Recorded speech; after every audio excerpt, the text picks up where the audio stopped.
Now, in today's topic, we will calculate the electric field at the axis of a charged ring.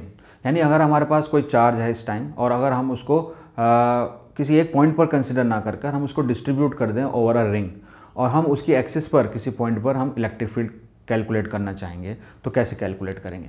हम ये जानते हैं कि किसी पॉइंट चार्ज से जो हमारे पास फॉर्मूला होता है किसी पॉइंट चार्ज से इलेक्ट्रिक फील्ड निकालने का, तो वो हम जानते हैं दैट इज इक्वल टू ई के ना क्यू अपॉन आर स्क्वायर। अगर हमारा चार्ज क्यू है और वो आर डिस्टेंस पे रखा तो उससे इलेक्ट्रिक फील्ड ये बनेगी, हम ये जानते हैं। लेकिन अगर इसी क्यू चार्ज को हम किसी रिंग के ऊपर डिस्ट्रीब्यूट कर दें, ठीक है, तो यानी कि मैं एक ऐसे रिंग ले लेता हूँ, ये एक रिंग ले लिया हमने, ठीक है, तो एक रिंग है, एक सर्कुलर रिंग है, ठीक है। आपको अभी ऐसा लग रहा होगा जैसे ओवल टाइप, लेकिन ये सर्कुलर रिंग हमने यहाँ पर रिप्रेजेंट करने की कोशिश की है। और एक यहाँ से एक हम एक एक्सिस ले लेते हैं, इसकी एक्सिस, ये इसकी एक्सिस है जो इसके सेंटर से पास हो रही है और ये इसका सेंटर है ओ, ओके। और इसका जो रेडियस है, सपोज रेडियस इज स्मॉल ए, और हमने क्या किया, चार्ज क्यू जो था हमारा, ये वाला चार्ज क्यू, ये हमने इसको डिस्ट्रीब्यूट कर दिया। अब पूरे में चार्ज फैल गया यूनिफॉर्मली, ठीक है, पूरे में अब चार्ज हमारा क्यू चार्ज इस पूरे के ऊपर है। और हम किसी पॉइंट पर, सपोज यहाँ पर एक पॉइंट ले लेते हैं इस एक्सिस के ऊपर, ये हमारा पॉइंट मान लीजिए, ये हमारा पॉइंट है पी, तो इस पॉइंट पी पर कितनी इलेक्ट्रिक फील्ड होगी हम ये कैलकुलेट करेंगे, ठीक है। तो अगर यहाँ पर ये ए है इसकी रेडियस, ठीक है, और हम इसकी डिस्टेंस जो यहाँ से लेकर यहाँ तक उसको ले लेते हैं x. X is the distance between the centre and the point जहाँ पर हमें इलेक्ट्रिक फील्ड कैलकुलेट करनी है।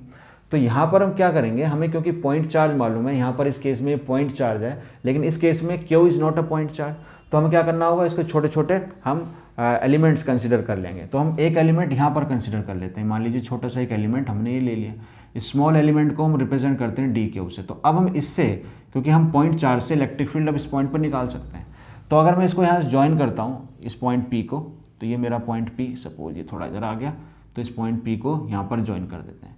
तो ये जो पॉइंट है इंटरसेक्शन, ये पॉइंट हो गया हमारा पी, और इलेक्ट्रिक फील्ड की डायरेक्शन जो होगी वो ये होगी, है ना। क्योंकि ये मेरा स्मॉल एलिमेंट है डी क्यू, तो उससे जो जनरेट होगी इलेक्ट्रिक फील्ड वो भी स्मॉल इलेक्ट्रिक फील्ड होगी। तो that electric field is D E, इसको भी हम क्या बोलेंगे, डी ई। डी मतलब छोटा, ठीक है, तो ये डी हम कैलकुलेट कर सकते हैं। तो small electric field due to D Q छोटा चार्ज, छोटी सी इलेक्ट्रिक फील्ड, तो वो हम लिख सकते हैं इसी फॉर्मूले से। तो हो जाएगा हमारा डी ई के इज इक्वल टू क्यू। अब यहाँ क्यू की जगह हमारा एलिमेंट, पॉइंट एलिमेंट क्या है, यह डी क्यू, और डिस्टेंस इस टाइम क्या है, तो इस डिस्टेंस को हम क्या लेते हैं, इसको आर ही ले लेते हैं। तो ये इसकी रेडियस हो गई ए, ये हो गया एक्स, और हम इसको भी देखो, इसको भी हमें लेना पड़ेगा एंगल, ये कितना एंगल बना रहा है, ये एंगल बना रहा है आपका थीटा। तो हम यहाँ पहले डी ई निकाल रहे हैं जो वहाँ पर बन रही है, लग रही है एट पॉइंट पी पर, और डिस्टेंस हमने इस केस में क्या रखी है, आर स्क्वायर रखी है। तो ये हमारी इलेक्ट्रिक फील्ड होगी। लेकिन हम इसको कैलकुलेट करने के लिए हमें इस इलेक्ट्रिक फील्ड को अब रिजॉल्व करना होगा। अब यहाँ देखें थोड़ा सा, क्योंकि ये अगर थीटा है तो ये भी आपका थीटा होगा, तो इसके डी ई के दो कंपोनेंट बन जाएंगे। एक तो एक्स एक्सिस की डायरेक्शन में बनेगा जो होगा आपका डी ई, है ना, वो इस कंपोनेंट में क्या, इस डायरेक्शन में कंपोनेंट क्या होता है आपका कॉस थीटा के टर्म में, थीटा के अलोंग, और थीटा के यहाँ पर जो अपोजिट परपेंडिकुलर बनता है ये आपका साइन थीटा वाला बनता है, तो ये बनेगा आपका डी ई साइन थीटा। तो ये दो कंपोनेंट में रिजॉल्व हो गया। अब आपको एक इंपॉर्टेंट पॉइंट यहाँ पर ये देखना होगा कि अगर मैंने डी क्यू यहाँ पर कंसिडर किया है, ठीक है, अगर मैं इसको डायमेट्रिकली अपोजिट एंड पर कंसिडर करता, मान लीजिए यहाँ का मैं एलिमेंट लेता, तो यहाँ से अगर मैं इस पॉइंट पी पर इलेक्ट्रिक फील्ड निकालूंगा, तब डिस्टेंस तब भी क्या होगी, कुछ चीज़ें तब भी आपकी कॉन्स्टेंट ही रहेंगी। तो यहाँ पर जो इलेक्ट्रिक फील्ड बनेगी उसकी डायरेक्शन ये होगी आपकी डी। अब मैं इसको लिख रहा हूँ इसको भी डी ई, क्यों, सेम, यानी जितनी इलेक्ट्रिक फील्ड ये बन रही है उतनी ये बन रही है। ऐसा क्यों, क्योंकि जो इसके अंदर फैक्टर्स हैं Q, delta Q, D Q, sorry, तो यहाँ भी मैं डी क्यू ले रहा हूँ।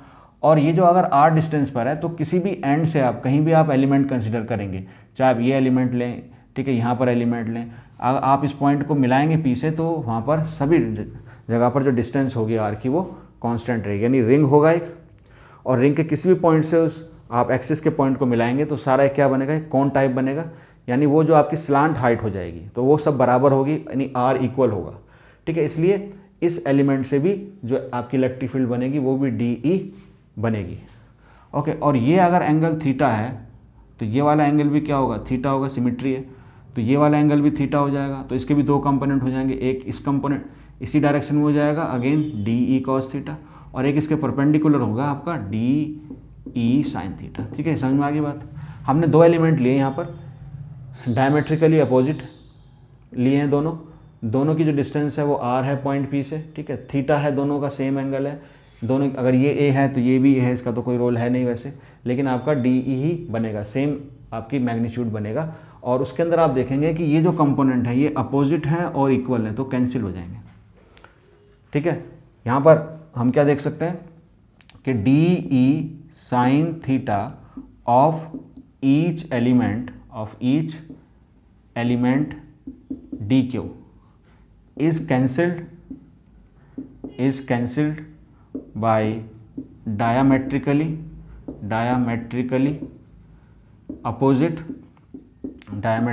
opposite element dq। उसका बिल्कुल डायमेट्रिकली अपोजिट जो एलिमेंट होगा उससे बनने वाली जो इलेक्ट्रिक फील्ड होगी इन वर्टिकल डायरेक्शन वो इक्वल होंगी और अपोजिट हैं, तो कैंसिल हो जाएंगी। सिर्फ जो कंपोनेंट है वो डी ई कॉस थीटा है जो ऐड होगा, तो हमें क्या करना होगा, सभी एलिमेंट का डी ई कॉस थीटा हम कैलकुलेट करेंगे, यानी हम इंटीग्रेट करेंगे, हम सम उसको ऐड करना है, यानी हम उसको क्या कर सकते हैं, इंटीग्रेट कर सकते हैं, तो सारे एलिमेंट्स जो होंगे वो ऐड हो जाएंगे। ठीक है, तो हम क्या करेंगे, नेट इलेक्ट्रिक फील्ड निकालने के लिए, अगर हमें इलेक्ट्रिक फील्ड निकालनी है ई नेट है ना, अगर हमें निकालना है तो हमें क्या करना होगा, हमें डी ई को इंटीग्रेट करना होगा, डी ई कॉस थीटा को, डी ई को नहीं, क्योंकि डी ई क्या है, वो तो आपका यहाँ पर आ रहा है, लेकिन उसके दो कंपोनेंट, एक कंपोनेंट कैंसिल हो रहा है, तो हमारे पास जो कंपोनेंट बच रहा है वो डी ई कॉस थीटा है, सिर्फ हमें डी कॉस थीटा को इंटीग्रेट करना होगा। ठीक है, ये आपको बात समझ में आनी चाहिए यहाँ पर। अब हमारे पास डी ई तो है, हमें चाहिए कॉस थीटा, तो यहाँ पर आप इस ट्राइंगल से देख सकते हैं ये थीटा है, तो यहाँ पर कॉस थीटा कितना हो जाएगा, कॉस थीटा हो जाएगा बेस अपॉन हाइपोटेन्यूज, तो एक्स अपॉन आर हो जाएगा। ठीक है, एक यहाँ रिलेशन और भी है इस ट्राइंगल में, अगर आप देखेंगे तो आर स्क्वायर जो है वो है आपका ए स्क्वायर प्लस एक्स स्क्वायर, तो आर की वैल्यू जो आ जाएगी वो हो जाएगी एक्स स्क्वायर ए स्क्वायर प्लस एक्स स्क्वायर, और इसकी पावर हो जाएगी 1/2। ठीक है, चलिए इसको कैलकुलेट करते हैं। डी ई की वैल्यू आप रखेंगे तो जाएगा K D Q upon R square, cos theta क्या हो गया आपका एक्स अपॉन आर। ओके, तो यहाँ जो बाहर कांस्टेंट वैल्यू वो के एक्स अपॉन आर क्यूब आ गया, और ये आपका आ गया डी क्यू यानी छोटा एक एलिमेंट था और हमने पूरे रिंग को अगर इंटीग्रेट कर दिया तो हमारा टोटल चार्ज आ जाएगा क्यू, तो ये हो जाएगा हमारे पास K Q X upon R cube.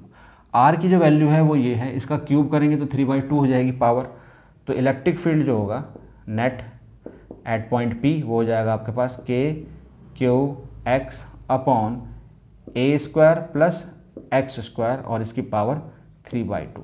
तो ये आपका एक्सप्रेशन होगा ई नेट, यानी electric field at point P due to the charge ring who carrying total charge Q, है ना, and that charge is uniformly distributed over that ring जिसका radius A है।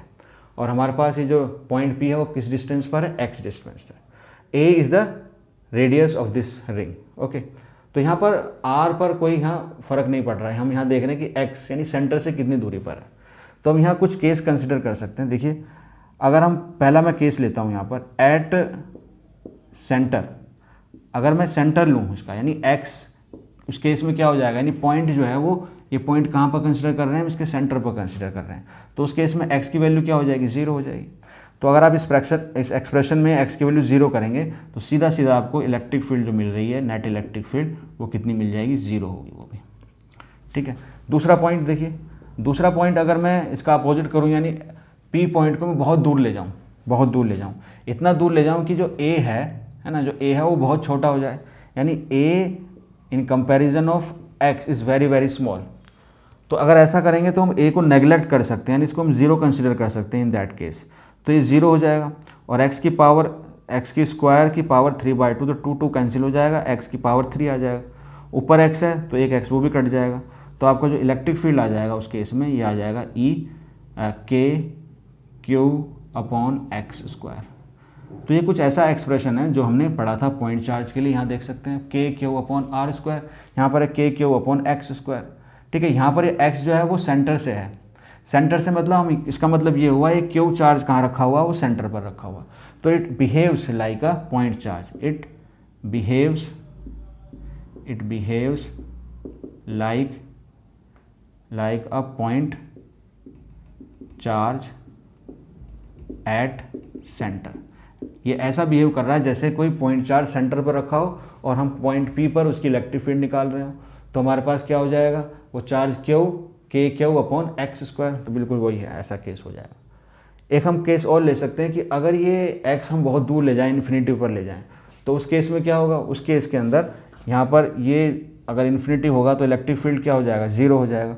यानी अगर हम एक्स कहाँ ले रहे हैं, एक्स हम ले रहे हैं इन्फिनिटी पर, तो उस केस में भी जो इलेक्ट्रिक फील्ड है वो अगेन ज़ीरो आएगा। सो ये आपका टॉपिक था, है ना, electric field at the axis of a charge ring. ठीक है, तो छोटा सा टॉपिक है, आई होप आपको समझ में आया होगा। Thank you for watching.